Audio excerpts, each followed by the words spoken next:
Hello बच्चों, welcome in Charak medical and NCERT classes. This is your chemistry teacher Shubham Kaushik. और CBSE के बच्चों के लिए जो भी 12th के बच्चे हैं, इस बार बोर्ड के एग्ज़ाम होने वाले हैं, उनकी डेट शीट आ गई है प्रैक्टिकल की। तो अगर आप इस वीडियो को प्रॉपर देखते हैं तो आपके जो प्रैक्टिकल हैं, पूरे साल तो आपने प्रैक्टिकल कंडक्ट किए नहीं है, प्रैक्टिकल नहीं कराए, चाहे स्कूल में चाहे आप जो भी कोचिंग में पढ़ाई करते हो। तो अगर ये पूरी वीडियो देख लेते हैं आपके, तो आप जितने भी salt analysis, cation, anion identification, functional group का आइडेंटिफिकेशन, टाइट्रेशन, सब सीख जाओगे प्रॉपर। बस आपको इस वीडियो देखने के बाद 2 बार वीडियो देखनी है और उसके बाद डायरेक्ट प्रैक्टिकल वाली डेट में चले जाना, जो भी आपका स्कूल बताएगा कि कौन सी डेट में प्रैक्टिकल है। तो देख लो, एक बार सिलेबस देख लो, अपना पता ही है 30 मार्क्स के प्रैक्टिकल है आपका ये केमिस्ट्री का। तो वॉल्यूमेट्रिक एनालिसिस है, टाइट्रेशन वगैरह आती है उसमें, ठीक। सॉल्ट एनालिसिस है ना, कैटायन और एनायन का आइडेंटिफिकेशन टेस्ट है, कंटेंट बेस्ड एक्सपेरिमेंट है, प्रोजेक्ट वर्क है, और ये क्लास रिकॉर्ड एंड वाइवा है। मतलब ओवरऑल 30 मार्क्स का है। हम फंक्शनल ग्रुप भी देखेंगे, अल्कोहल, फिनॉल, ठीक है, आइडेंटिफिकेशन उनका। तो चलो सीरीज बाई सीरीज से पढ़ते हैं, मतलब सीक्वेंस में पढ़ते हैं। सॉल्ट एनालिसिस, तो सॉल्ट का पता ही है आपको क्या होता है। एक पार्ट मान लो सोडियम क्लोराइड एक सॉल्ट है ना। तो सोडियम क्लोराइड को अगर पानी में डालेंगे आप, तो मतलब H2O, मतलब क्या हो गया, H+ मिलेंगे, ठीक। OH क्या मिलेंगे, माइनस मिलेंगे। तो NaCl मतलब क्या है, आप कहाँ से आया होगा, Na पॉजिटिव, और क्लोरीन क्या है, Cl-, ठीक। तो अब आप ऐसे समझ लो, अगर सोडियम प्लस है तो OH माइनस NaOH, यानी कि बेस वाला पार्ट हो गया, तो इसे बोलते हैं बेसिक रेडिकल, ठीक। अगर ये Cl- है, अगर ये H+ से रिएक्ट करेगा तो HCl बनाएगा ना, तो आप ऐसे समझ लो कि ये एनायन यानी कि Cl- क्या है, एसिडिक रेडिकल। तो समझ में आ गए, बेसिक रेडिकल होता है वो कैटायन है, और एसिडिक रेडिकल से बना होता है वो होता है एनायन। मतलब एनायन मतलब निगेटिव, और कैटायन मतलब पॉजिटिव। जैसे सोडियम प्लस क्या है, कैटायन है, और एनायन मतलब Cl- है, ठीक, लिखा हुआ भी है। चलो, तो देख लो एनायन के कौन कौन से हैं। तो डाइल्यूट H2SO4 ग्रुप है, मतलब कि जो भी आपका एनायन है उससे किससे रिएक्ट करनी है, डाइल्यूट H2SO4 से। तो कार्बोनेट का, सल्फाइड और सल्फाइड, नाइट्राइड, ठीक। कंसनट्रेटेड H2SO4 ग्रुप में किसका आइडेंटिफिकेशन होता है, क्लोराइड का, ब्रोमाइड का, आयोडाइड का, नाइट्रेट का और एसीटेट का। और एक है ग्रुप इंडिपेंडेंट सल्फेट ग्रुप, ठीक है बच्चों। तो सबसे पहले इंडिपेंडेंट ग्रुप देख लेते हैं। तो जो भी आपको सैंपल मिलेगा, मतलब कि आपको इस तरह से कोई भी एक पुड़िया सी मिलेगी, उसमें क्या होगा, कोई सॉल्ट होगा। तो हम कैसे आइडेंटिफाई करेंगे क्या सॉल्ट है। तो सॉल्ट प्लस वाटर, ठीक है, बेरियम क्लोराइड डाला उसमें। चलो, वाइट पीपीटी बनता है ना। फर्स्ट हम चेक कर रहे हैं स्टेप 1, इंडिपेंडेंट ग्रुप जो भी है। तो वाइट पीपीटी मतलब Ba, अगर SO4 हुआ तो BaSO4 वाइट पीपीटी बन जाएगा। तो अब देख लो, अगर वो डिजोल्व है इन HCl, तो पीपीटी जो डिजोल्व है किस में, HCl में, तो क्या है, सल्फाइट है। और HCl में डिजोल्व नहीं है तो क्या बोलोगे आप, सल्फेट है, बेरियम सल्फेट है, यानी कि ये, यानी बेरियम सल्फेट बना होगा। तो ये जो सल्फेट पीपीटी है, ये क्या होगी, HCl में डिजोल्व नहीं है। और डिजोल्व हो गई तो आप बता दोगे कि क्या है, सल्फाइट है, ठीक है। तो आपने पहला टेस्ट क्या किया, स्टेप 1 में आपने सॉल्ट लिया, जो भी सॉल्ट है उसमें क्या डाला, पानी डाला, और क्या डाला, बेरियम क्लोराइड डाला। बेरियम क्लोराइड टेस्ट समझ लो इसे। तो वाइट पीपीटी बना। अगर वाइट पीपीटी जो बना है, समझ गए होंगे वाइट पीपीटी का क्या मतलब, ये टेस्ट ट्यूब है और ये नीचे बैठ जाएगी। पीपीटी मतलब प्रेसिपिटेट, पीपीटी के नीचे ऐसे एरो करके लिखा होता है। चलो कोई बात नहीं। तो अगर वो जो पीपीटी बनी वो HCl में डिजोल्व है तो अच्छी बात है, डिजोल्व है तो उसे आप क्या बोलोगे, क्या था, सल्फाइट। और डिजोल्व नहीं है तो वो क्या है, सल्फेट है, ठीक है, समझ में आ गया। चलो, अब नेक्स्ट स्टेप क्या, now go you go, next step चलते हैं।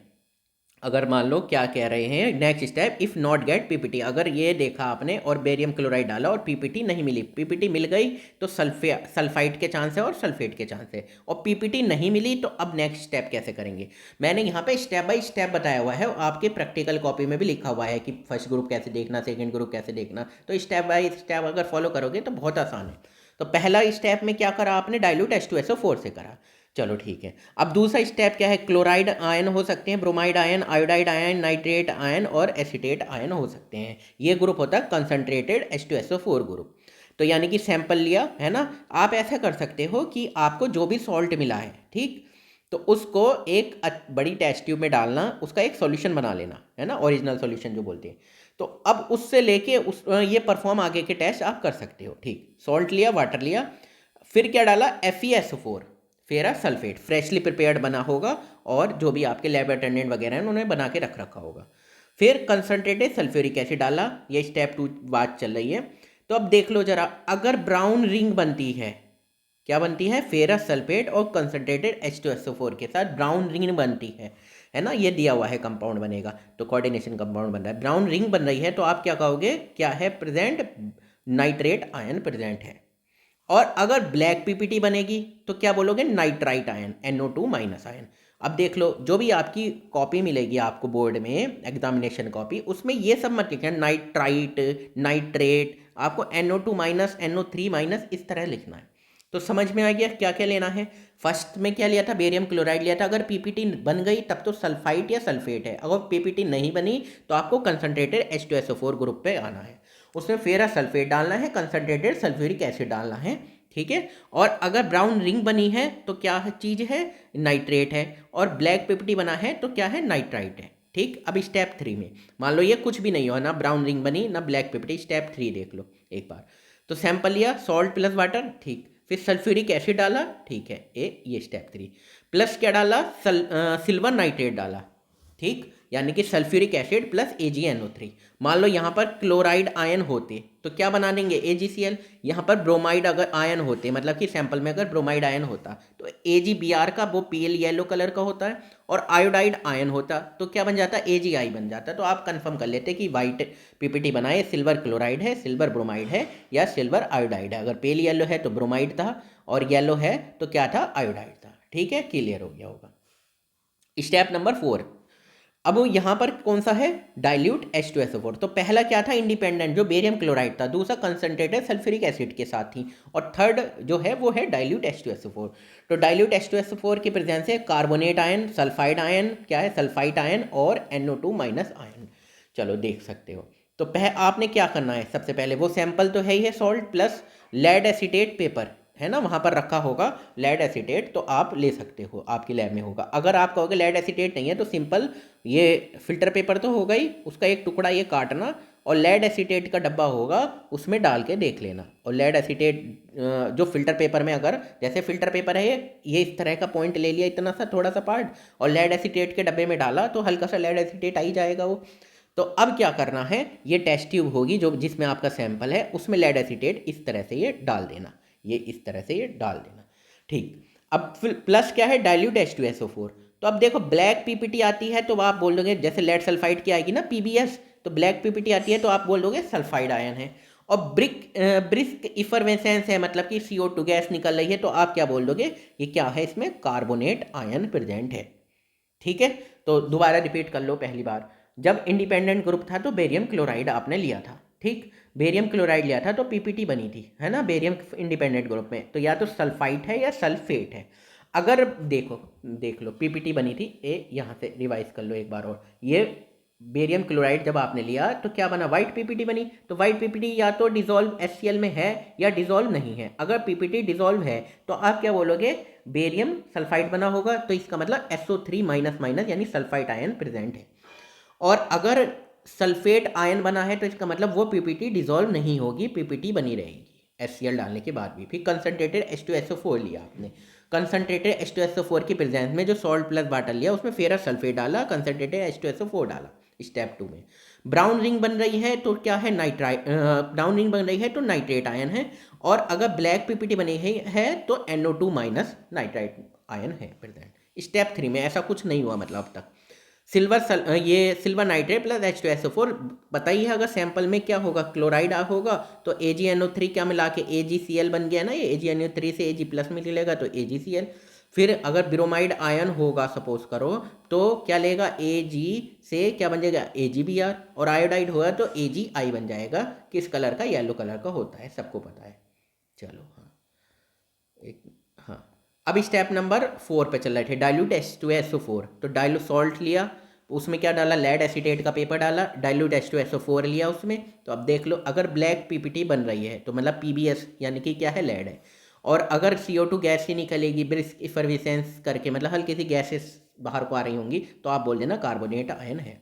टेस्ट नंबर 5, नॉर्मल आप अपनी हथेली पे क्या ले लोगे, जो भी सैंपल दिया हुआ है वो ले लोगे, हल्का सा ऐसे रगड़ोगे तो एक स्मेल सी आएगी, है ना, विनेगर स्मेल, समझ जाना क्या है, एसीटेट इज कन्फर्म, है ना, घर में यूज देखा ही होगा विनेगर। अब है कैटायन, एनायन हो गया सारा निगेटिव वाला, अब है कैटायन। तो कैटायन तो देखे ही होंगे, ग्रुप 1 2 3 4, फिर 0 ग्रुप होता है अमोनिया वाला। तो चलो फिर तो शुरुआत करते हैं। तो सबसे पहले आपने ओरिजिनल सॉल्यूशन बना लिया। ओरिजिनल सॉल्यूशन कैसे बनाओगे आप, मतलब कि सिंपल सॉल्ट ले लोगे, सॉल्ट में पानी डालोगे और टेस्ट ट्यूब में, अच्छी बड़ी वाली जो टेस्ट ट्यूब आती है या नेशनल सिलेंडर वगैरह किसी में बना के रख लेना। फिर उससे थोड़ा थोड़ा सैंपल लेते रहना, टाइम भी बच जाएगा। फिर क्या करोगे, अमोनियम हाइड्रोक्साइड ये NH4OH डालोगे आप, ठीक है। ओरिजिनल सॉल्यूशन में मतलब स्टेप 1 की बात कर रहा हूँ कि अमोनियम हाइड्रोक्साइड लोगे प्लस ओरिजिनल सॉल्यूशन लोगे, और क्या बना, अगर कॉपर हाइड्रोक्साइड मतलब तो ब्लू कलर टाइप आया तो आप बता देना Cu++ है। समझ में आया, ओरिजिनल सॉल्यूशन लेना है, अमोनियम हाइड्रोक्साइड लेना है। अगर ब्लू कलर का आया, कॉपर हाइड्रोक्साइड बन रहा होगा तो ब्लू आया तो समझ जाना कॉपर Cu++ प्रेजेंट है, और वाइट आया तो क्या बोलोगे आप, आर्सेनिक+2, ठीक है। चलो, तो उसके बाद, और अगर ऐसा नहीं होता, मतलब ब्लू कलर नहीं आता, वाइट कलर आर्सेनिक वाला कंफर्म नहीं हो रहा टेस्ट, आप क्या डालोगे, K4FeCN6। K4FeCN6 यानी कि original solution plus ammonium hydroxide plus K4FeCN6 डालोगे। अगर ब्लू कलर आता है तब क्या है, Fe आयरन, Fe+3 है, ठीक है। डालने पर अगर ब्लू कलर आ रहा है तो Fe+3 प्रेजेंट है। अब देखो, आपको अगर आप रिएक्शन के चक्कर में पढ़ोगे, मैं आज सबकी रिएक्शन बताऊं तो कहीं ना कहीं थोड़ा सा कन्फ्यूजन हो जाएगा, है ना। रिएक्शन अब हम एक यही काम हो गया जो हमें सॉल्ट पता लगाना है, फिर ऊपर से रिएक्शन क्या क्या बनेगा, तो उतना नहीं, मतलब सिंपल चीज़ें वाइवे के लिए भी याद करोगे चल जाएगा काम। तो ये अब देख लो, सिंपल सी क्या है, टेस्ट ट्यूब है, ओरिजिनल सॉल्यूशन है plus ammonium hydroxide, second step में बता रहा हूँ। डाई मिथाइल ग्लाइऑक्साइम अगर डालोगे और रेड पीपीटी आएगा तो आप बोल देना निकिल Na++ प्रेजेंट है। क्या पहला स्टेप क्या था, आपको दोबारा से देख लो। पहला स्टेप में अमोनियम हाइड्रोक्साइड डाला, अगर ब्लू कलर है तो कॉपर हो गया, न वाइट है तो आर्सेनिक हो गया, ठीक।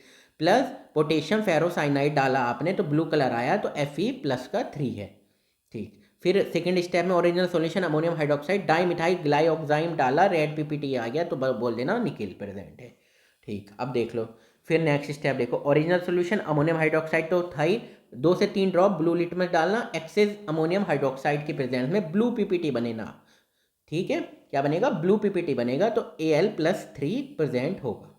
चलो, अब नेक्स्ट ले लो, थोड़ा सा सैंपल लिया, ये सब प्रेजेंट नहीं हुए, मतलब ये स्टेप जो चल रहे हैं वो सीक्वेंस में चल रहे हैं। तो स्टेप नंबर 4 ओरिजिनल सॉल्यूशन लिया। अब देखो ये 4 पार्ट में ले लिया हमने, first second third and next है फोर्थ पार्ट। पोटेशियम क्रोमेट लिया उसके साथ, तो अगर येलो पीपीटी आता है ना, समझ में आ गया आपको। ओरिजिनल सॉल्यूशन लिया है हमने और उसमें क्या डाला है हमने, पोटेशियम क्रोमेट। तो अगर येलो पीपीटी आता है मेन, तो येलो पीपीटी का समझ लोगे कि लेड के चांस लग रहे हैं, ठीक। और या फिर येलो पीपीटी आ रहा है तो बेरियम भी हो सकता है। अब कंफर्म कैसे करना है, फिर ओरिजिनल सॉल्यूशन लोगे प्लस पोटेशियम आयोडाइड लोगे, तो येलो पीपीटी अगर आएगा, तो अगर पोटेशियम आयोडाइड के साथ भी येलो पीपीटी आ रहा है तो पोटेशियम आयोडाइड, और उसमें लेड है तो लेड आयोडाइड बनेगा, तो लेड को कंफर्म बोल देंगे आप, ठीक।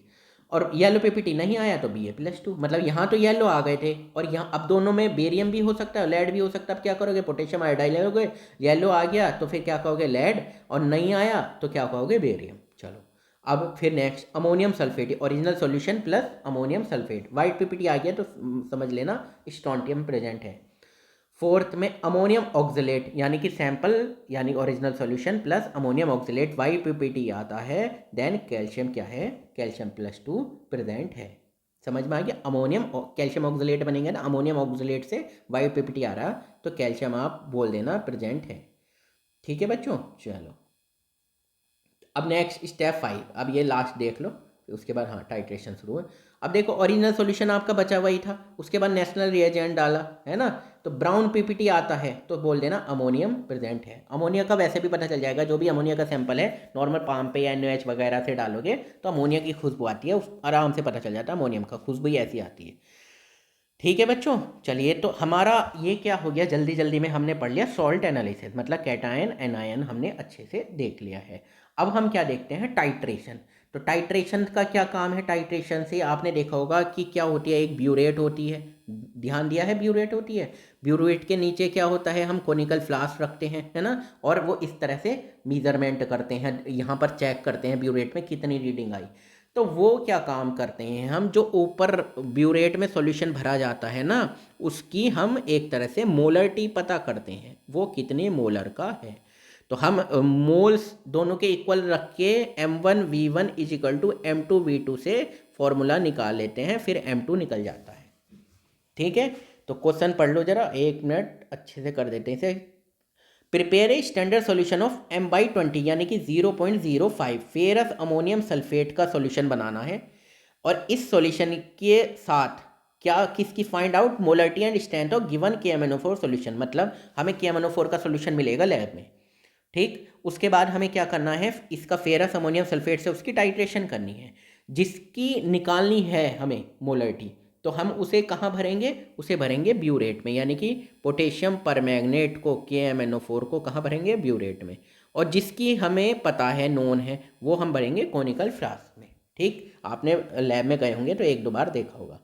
Find out molarity and strength of given KMnO4 sample solution. चलो, तो सबसे पहले मैं पोटेशियम परमैंगनेट की बात हो रही है, तो पोटेशियम परमैंगनेट KMnO4 है, तो K प्लस MnO4 माइनस, तो डायरेक्ट हम एक बार बैलेंस करके देख लेते हैं। तो MnO4 ये कितने में है, +7 में ही तो है ना। अरे ये ऐसे देख सकते हो, MnO4 माइनस, तो ये ऑक्सीजन कितने में होता है, -2 में, तो 4 × -2 कितना हो गया, -8। तो x - 8 इज इक्वल टू -1, तो x कितने में है, ये +7 में। Mn2 प्लस मतलब मैंगनीज, मैंगनीज का क्या हो रहा है, रिडक्शन हो रहा है, +7 से +5 में, +2 में जा रहा है, मतलब 5 का। ठीक है, अब देखो जरा, हाँ बैलेंस को अगर थोड़ा सा रिडॉक्स पढ़ी है आपने 11th में, नहीं तो मैं थोड़ा सा शॉर्ट में बता दे रहा हूँ। MnO4 माइनस से Mn+2 में जा रहा है। ठीक, तो यहाँ पर ऑक्सीजन की कमी कितनी है इस साइड में, 4, तो मैंने 4 H2O, पता ही है ऑक्सीजन को बैलेंस करती है वाटर से, H2O से। और दूसरी साइड जब हाइड्रोजन की कमी हो जाएगी, यानी कि 8H+ यहाँ कर देंगे, तो अब जरा 8+ हो गए और 1 माइनस का, तो यहाँ पर कितने हो गए, 7+ का हो गया, चार्ज को बैलेंस कर रहा है। यहाँ 2+ का, तो 7+ में 5 इलेक्ट्रॉन ऐड कर दो, तो यहाँ भी 2+ का हो जाएगा चार्ज, और यहाँ भी 2+ का। तो मैंने यहाँ पर 5 इलेक्ट्रॉन राइट हैंड साइड में बैलेंस कर दिए, पता चल गया होगा, मैं शॉर्ट में बता रहा हूँ थोड़ा सा। तो फेरस की बात हो रही है, तो Fe2+ किस में जा रहा है, Fe3+ में।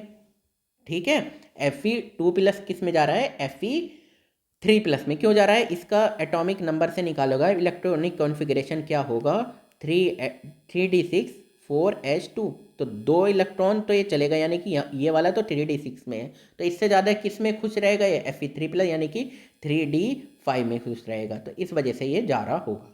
चलो कोई बात नहीं, Fe2+ से Fe3+ में +1 इलेक्ट्रॉन ऐड किया, तो ताकि चार्ज बैलेंस हो जाए, 2+ इधर हो गया, 2+ इधर हो गए। तो अब देखो जरा, यहाँ 5 इलेक्ट्रॉन है पहली रिएक्शन में, दूसरी में 1 इलेक्ट्रॉन है, इसको 5 से मैं मल्टीप्लाई करके ओवरऑल रिएक्शन ये आ गई। आपको बस मैंने समझा दिया है, ऐसा भी नहीं है कि इसको याद करना है कुछ। MnO4 minus 8H+ 5 electron MnO2। अब देखो कितने इलेक्ट्रॉन, ये +7 से ऑक्सीडेशन नंबर में कितना चेंज हो रहा है, +2 में हो रहा है, तो 5 का चेंज हो रहा है। हम मल्टीप्लाई करेंगे, बस थोड़ा सा समझना है, प्रैक्टिकली समझना है हमें, हम जो मोल से मल्टीप्लाई 5 करते हैं वो क्यों करते हैं। और ये देखो जरा, हाँ Fe2+ और यहाँ पर Fe2+ होगा ना, हाँ ठीक, Fe2+ से Fe3+ में जा रहा है, 1 इलेक्ट्रॉन का हो रहा है, कोई दिक्कत है नहीं। चलो, preparation of M/20 ferrous ammonium sulphate. तो M/20 यानी कि 0.05 कैसे बनाएंगे हम, मतलब कितना वेइंग ले, जब फेरस अमोनियम सल्फेट ले रहे हो आप, तो कितना वेइंग करोगे आप आपको बनाने के लिए। तो मैं आपको हल्की सी ट्रिक बता देता हूँ। अगर मैं आपसे कहूँ कोई भी आपको डब्बा है और उसमें उसका सॉल्यूशन बनाना है 1 मोलर का, ठीक है, उसका सॉल्यूशन कितना बनाना है, 1 मोलर का, तो आप इसके पास इस डब्बे के ऊपर कुछ, मान लो कोई भी चीज़ लिखती है 158 ग्राम पर ml, कुछ 158 ग्राम पर मोल लिखा, मान लो इसका मॉलिक्यूलर वेट लिखा होगा उस डब्बे पे। तो आपको क्या करना है, उस डब्बे का मॉलिक्यूलर वेट जो भी है, जैसे इसमें फेरस अमोनियम सल्फेट का कितना होता है, 392 होता है, कितना होता है, 392 होता है। ठीक है, तो उतने ग्राम को लेके अगर आप 1000 में मिला दोगे, उतने ग्राम को लेके 1000 में मिला दोगे, तो वो सॉल्यूशन बनता है 1 मोलर का। आपको प्रैक्टिकल में बस इतना याद रखना, यानी कि वो डब्बे पे देखना मॉलिक्यूलर वेट कितना है, उसको 1000 ml में डाल दिया, मतलब 1000 ml में नहीं डालना, फाइनल सॉल्यूशन 1000 ml बनाना, ऐसे ये है, मतलब उसमें से जैसे उसका मॉलिक्यूलर मास था 392 ग्राम, 392 ग्राम को लेना और फाइनल वॉल्यूम कितना बना लेना, 1000 ml, तो ये चीज़ बनती है 1 मोलर। अब सिंपल यूनिटरी मेथड से मैथ निकाल के अकॉर्डिंग आपको जितनी भी मोलरिटी चाहिए वो बन जाएगी। वैसे मोलरिटी अगर मैं फॉर्मूले के अकॉर्डिंग बताऊं तो मोलरिटी में कितना मास वास लेते हैं, फॉर्मूला वही है, मोल पर लीटर, ये इसी फॉर्मूले से आ जाएगा। मोल का क्या है, गिवन मास अपॉन में molar mass, molar mass, formula यही चलेगा। गिवन मास x मान लो तो आप निकालोगे, इससे आ जाएगा। मैंने शॉर्ट में बता दिया, जो भी डब्बे के ऊपर मॉलिक्यूलर मास लिखा होगा उसको लेके फाइनल वॉल्यूम 1000 में कर लेना, तो कितने बन जाएगी, 1 मोलर बन जाएगा सोल्यूशन। तो 392 को लेके 1000 में तो 1 मोलर, 39.2 करके करा मैंने 1000 में ही, तो 0.1 मोलर बन गया। ठीक, अब 3.92 कर दिया, अब 100 ml में कर दो, मैथ है सिंपल, तो 0.1 मोलर, क्योंकि 100 ml से ज़्यादा क्या बनाना, हमें तो 20-30 ml ही लेना है। इसका आधा करा मैंने 1.96 ग्राम, उसको 100 में करा, तो देख लो 3.92 का आधा हो गया, तो 0.1 का आधा भी हो गया, 0.05 मोलर, यही हमें चाहिए था। तो मुझे यानी कि 1.96 ग्राम लूँगा मैं, ये देखो 1.96 ग्राम मैंने फेरस अमोनियम सल्फेट लिया, उसको 100 ml सॉल्यूशन बनाया उसका फाइनल, और उसमें से किससे, पीपेट से 20 ml लिया कोनिकल फ्लास्क में। समझ में आया? तो फेरस अमोनियम सल्फेट का 1.96 ग्राम लिया मैंने, ये 1.96 ग्राम लिया, उसको मैंने 100 ml में डिज़ोल्व, फाइनल वॉल्यूम 100 ml में डिज़ोल्व कर लिया। अब उसमें क्या करना है मुझे, डाइल्यूट H2SO4 भी डालना है। ठीक है, अब मैंने उसमें H2SO4 डाला, तो H2SO4 डालने के बाद है ना, तुरंत ही टाइट्रेशन स्टार्ट कर देनी है। अब देखो पोटेशियम परमैंगनेट जो आपको लैब में सॉल्यूशन मिलेगा, जिससे आपकी टाइट्रेशन करनी होगी, ये ब्यूरेट में आपको भरना पड़ेगा। ठीक है, ब्यूरेट में आपने यहाँ पर कोनिकल फ्लास्क लगाइए, ये कोनिकल फ्लास्क लगाई और ब्यूरेट में KMnO4 भरिए। यहाँ पर ये 50 ml की होगी लगभग, नियरली 50 से कॉमन करते हैं, छोटी भी हो सकती है। तो यहाँ 0, 1, 2 इस तरह से करके यहाँ तक साइन होंगे। तो अब यहाँ से ड्रॉप बाई ड्रॉप डलती रहेगी। अब आप कहोगे कि सर इंडिकेटर नहीं डाला, KMnO4 is a self indicator, खुद ही कलर चेंज करेगा, हमें कुछ नहीं करना। चलो, तो 20 ml आपने यहाँ लिया था, किसका लिया था, ferrous ammonium sulphate, dilute H2SO4 भी डाला था। अब कलर चेंज होते होते होते वो कैसा हो जाएगा, पिंकिश, पिंक कलर टाइप हो जाएगा।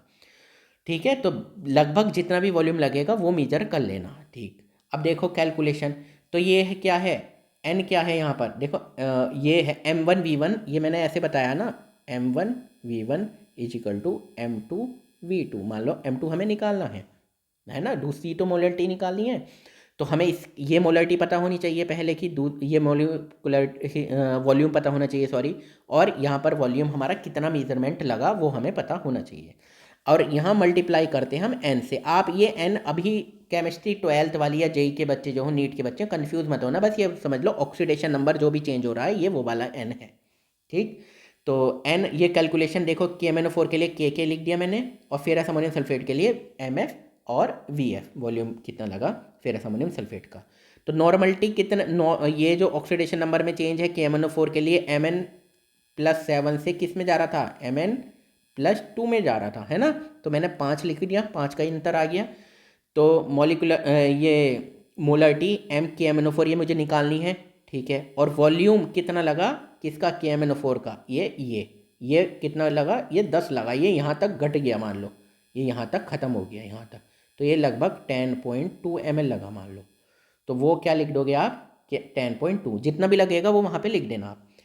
फिर ऑक्सीडेशन नंबर में चेंज, Fe2+ से Fe3+ में जा रहा है 1, और फेरस अमोनियम सल्फेट की मोलरिटी का कितने का सॉल्यूशन बनाया था आपने, 0.05, और वॉल्यूम कितना लिया था हमने, वॉल्यूम कितना भी ले सकते हो उस हिसाब से ये चेंज होता रहेगा, हमने लिया था 20 ml। तो जब हमने मोलरिटी निकाली KMnO4 की तो निकली हमारी 0.0196। ठीक है, क्या निकली, मोलरिटी KMnO4 की। और फिर स्ट्रेंथ अगर पूछेगा तो strength molarity into molecular mass होती है, तो molarity into molecular mass 0.0196 into 158 3.096 ग्राम पर लीटर, ये इसकी हो जाएगी स्ट्रेंथ। अब देखो ऐसे ही आपकी सिलेबस में एक टाइट्रेशन है, किसके लिए टाइट्रेशन है आपकी, फेरस अमोनियम सल्फेट की KMnO4 से, second titration with oxalic acid की KMnO4 से। चलो, तो ऑक्सैलिक एसिड का भी ऐसे ही prepared M/20 oxalic acid solution, find out the molarity of KMnO4। तो ऐसे ही सॉल्यूशन बना लेना, मैंने वही जुगाड़ बताया था आपको, क्या बताया था, जो भी उस डब्बे पे मोलिकुलर मास होगा उसको 1000 में मिला दो, वो 1 मोलर बन जाता है। ठीक है। तो ये जैसे 126 होता है ऑक्जेलिक एसिड का, उसको 1000 में मिलाया तो 1 मोलर बन गया। अब सीधे मैथ लगानी है। अब देखो 12.6 ग्राम लगाऊंगा 100 ml में तो 1 मोलर हो गया, एक ही बात है। 1.26 और इधर को कर दिया 100 ml में तो 0.1 मोलर बन गया, है ना। तो सिंपल सी बात है। फिर इसका आधा हो गया 0.63 ग्राम कर दिया मैंने 0.05 मोलर। कितना वॉल्यूम है, ये वॉल्यूम लिया हुआ है 100 ml में। 1000 ml का तो सेंस ही नहीं बनता। तो मैं क्या लूँगा 0.6 ग्राम लूँगा ऑक्जेलिक एसिड। ऑक्जेलिक एसिड किस में, कोनिकल फ्लास्क में, मतलब कि पेटी डिश वगैरह में आप ले लेना, चाइना डिश में वेट कर लेना और क्या करना है फाइनल वॉल्यूम बना देना 100 ml। ठीक बन गया। अब उसका 20 ml किस में लेना है, कोनिकल फ्लास्क में ले लेना। ठीक, इसमें यहाँ पर क्या काम करना है, यहाँ पर करना है एक जरूरी काम, याद कर लेना। ऑक्जेलिक एसिड में डाइल्यूट H2SO4 तो डालना ही, हाफ टेस्ट ट्यूब के आसपास। और टेम्परेचर उसको हीट भी करनी पड़ेगी आपको लगभग 60 डिग्री सेल्सियस तक, तभी रिएक्शन प्रॉपर हो पाएगी। 60 डिग्री मतलब यहाँ ड्रॉपलेट से आने लगेंगे, तो आप समझ जाना, या थर्मामीटर से आप चेक कर सकते हो। 60 डिग्री हो जाए उसके बाद ही रिएक्शन करना, ये मस्ट है। इसमें ध्यान कर लो, ऑक्जेलिक एसिड में हीट होगी और फेरस अमोनियम सल्फेट में हीट नहीं होगी। ठीक, अब थोड़ी सी रिएक्शन भी देख लेते हैं। तो देख लो जरा रिडक्शन हाफ कैसे हो रहा है MnO4 माइनस का। ओ ऑक्सीजन बैलेंस कैसे होंगे H2O से, है ना। 4 H, कितने H2 हो गए, 4 H2। ऑक्सीजन इधर 4 है, इधर तो 4 H2 जोड़ दिया। अब ये 8 H हो गए तो इधर 8 H प्लस जोड़ दिए। ठीक, इलेक्ट्रॉन कितने हो गए जरा देख लो, -1 8 + 7 कितने हो गए, 7 के प्लस के, तो 5 इलेक्ट्रॉन जोड़ दिए तो कितना हो रहा है, 2 प्लस का हो गया। इधर 2 प्लस का ही था तो मैंने 5 इलेक्ट्रॉन इसलिए यहाँ जोड़ दिए। ऑक्सीडेशन हाफ देख लो +3, ये CO-। अब ये देखो ये कार्बन कितने में जा रहा है, +4 में जा रहा है ये, है ना। +4 हो रहा है यहाँ, कार्बन कितना +3, तो ये तो जा रहा है, ऑक्सीडेशन तो हो ही रहा है। तो देख लो 2 एटम पे हो रहा है एक, है ना। और ये 2 एटम पे 2 + 8 और ये +6, मतलब 2 का अंतर आ रहा है ना। चलो कोई बात नहीं, आ रहा है तो इसका मतलब जो n गुणा M1V1 = n गुणा M2V2, तो ये वहाँ पे हमारा ये फॉर्मूला काम आएगा। तो ये देख लो अंतर, तो KMnO4 में तो +7 से +2 में जा रहा है, मतलब 5 का अंतर है। और इसमें ये +3 में था, ये +3 3 6 ये था। और CO2 किस में गया था, +4 में, मतलब +4 में, है ना। ऑक्सीजन की -2 होती है ना, 2 × 2 -4, तो +4 में था, तो मतलब कितने का अंतर हो गया, ये भी 2 का अंतर हो गया है। ठीक है, तो यहाँ पर इधर ऑक्जेलिक की साइड में तो 2 से मल्टीप्लाई होगा, पोटेशियम पर मैग्नेट की साइड में 5 से मल्टीप्लाई हो जाएगा। अब आप ये देख लो, अगर जेई के बच्चे ने थोड़ा सा नॉलेज है ये किस तरह हम करते हैं, तो इतना ज़्यादा नहीं सोचना, बस फिलहाल आप मल्टीप्लिकेशन के लिए बिल्कुल वैल्यू सही आ जाए। प्रिपेयर M/20 और 0.05 मोलर ऑक्जेलिक एसिड, तो 0.05 मोलर, फिर मैंने बताया कितना बैठा था वेट, 0.63 ग्राम वेट बैठा था। तो मीजरमेंट कर लो, 0.63 ग्राम लिया, मीजरमेंट किया, 100 ml का पूरा सॉल्यूशन बना लिया। उसके 20 ml लेके कोनिकल फ्लास्क में ले लिया, उसमें डाइल्यूट H2SO4 डाला, ये फिर हीट करा। हीट करना जरूर है ऑक्जेलिक में, बस फिर ड्रॉप बाय ड्रॉप ये चलते रहेंगे। तो जितना भी वॉल्यूम लगेगा वो हम कैलकुलेट करेंगे। कलर चेंज किससे हो जाएगा, ये तो कलर रैस होगा लगभग, है ना। हल्का सा आप white greenish type ferrous oxalic, हाँ वाइट होगा, उसमें कलर होगा हल्का बहुत। तो ये किस में चेंज हो जाएगा, ये कलर चेंज हो जाएगा पिंक सा कलर। तो ये कैलकुलेशन है, ये किसके लिए, एम के मतलब कि KMnO4 की मोलरिटी, वॉल्यूम KMnO4 का जो हमें पता चलेगा। देखो 23.2 लगा, यानी कि 23.2 पूरी 50 ml की, तो लगभग यहाँ तक ये ख़त्म हो गया, ये यहाँ पर ख़त्म हो गया। तो 23.2 ये यहाँ पे फील कर लो कि 23 ये लिखा है 23.2 लगा। ठीक, तो 5 मैंने बताया था ऑक्सीडेशन नंबर में चेंज, 5 मोलिकुलरिटी का क्या बताया था, KMnO4 और 23.2, ये n फैक्टर, n किसके लिए है, ये ऑक्जेलिक के लिए है। यहाँ कितने का अंतर आता था, 2 का। मोलरिटी कितनी थी जरा बता देना, मोलरिटी थी 0.05 और वॉल्यूम 20 तो था ही। समझ में आ गया, 20 लिया था ना आपने कोनिकल फ्लास्क में, इसमें 20 ml लिया था ना, तो ठीक है भाई। तो मोलिकुलरिटी क्यों बोल रहा हूँ, मोलरिटी, सॉरी, मोलरिटी जो आई है हमारी वो 0.017 मोलरिटी आई है KMnO4 की, याद रहेगा बच्चों। फिर एक एग्जाम में आपका आता है टेस्ट फॉर फंक्शनल ग्रुप। तो फंक्शनल ग्रुप तो पता ही है, एल्डिहाइड, कीटोन, कार्बोक्सिलिक ग्रुप वगैरह जो भी होते हैं, और एल्कोहल, फिनॉल, ये सब आपको करने होंगे। तो सबसे पहले कार्बोक्सिलिक ग्रुप देखते हैं, आसान भी है। सॉल्ट लिया है ना, सैंपल लिया सॉल्ट, 10% सोडियम हाइड्रोजन कार्बोनेट, डाला, पता ये CO2 के बबल्स निकलेंगे, COOH ग्रुप बोल देना, कंफर्म हो गया। टेस्ट फॉर फिनॉल लिक्विड की फॉर्म में होगा जहाँ तक है ऑब्वियसली, और sample plus water plus FeCl3 neutral FeCl3 solution डालोगे। अगर वॉयलेट कलर आता है बोल देना कंफर्म हो गया फिनॉल। समझ में आया? कैसे? कार्बोक्सिल ग्रुप है, सैंपल लिया प्लस NaCO3 डाला तो क्या बन रहा है देख लो जरा, क्या बन रहा है, CO2 की बबल निकलेंगे तो क्या हो गया, कार्बोक्सिलिक ग्रुप कन्फर्म। फिनॉल के लिए sample plus water plus neutral FeCl3 violet colour confirm phenol. अगर वॉयलेट कलर आता फिर कीटोन ग्रुप देखोगे तो sample plus NaOH sodium hydroxide बना हुआ सॉल्यूशन होंगे उस दिन, सोडियम नाइट्रोक्लोराइड सॉल्यूशन बना हुआ होगा, ठीक है, तो वाइन रेड्स आएगा, कीटोन प्रेजेंट बोल देना, ठीक। टेस्ट फॉर अमीनो ग्रुप, तो अमीनो ग्रुप को थोड़ा सा समझ के करना है, ये हाँ पहले, हाँ चलो अमीनो ग्रुप ही पढ़ लेते हैं।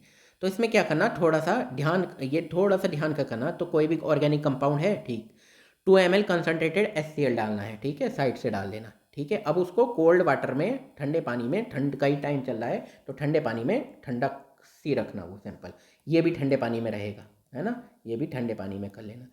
तो 1 ग्राम NaNO2 plus dissolve in 3 ml cold water, है ना, तो यह तो ठंडे में कर देना, कोई दिक्कत नहीं। तो यानी कि सैंपल लेना और 1 ग्राम NaNO2 डालना, तो ये एक बन गया टेस्ट ट्यूब, एक ये टेस्ट ट्यूब। अब दूसरे में क्या करना है, ये आपस में मिक्स कर दी, रेडिश टाइप की बनेगी, थोड़ी थोड़ी हल्की।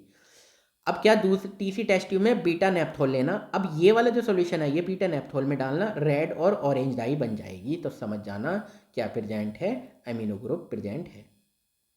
चलो अब test for alcohol group, alcohol group देख लो एक बार। तो take 1 ml sample ceric ammonium nitrate solution लेना, हिलाना, थोड़ा सा शेक करना, सैंपल लेना plus ceric ammonium nitrate solution already बने हुए होंगे, ये रखा हुआ होगा, लाना, पिंक या रेड कलर आएगा तो क्या बताओगे, अल्कोहल ग्रुप प्रेजेंट है।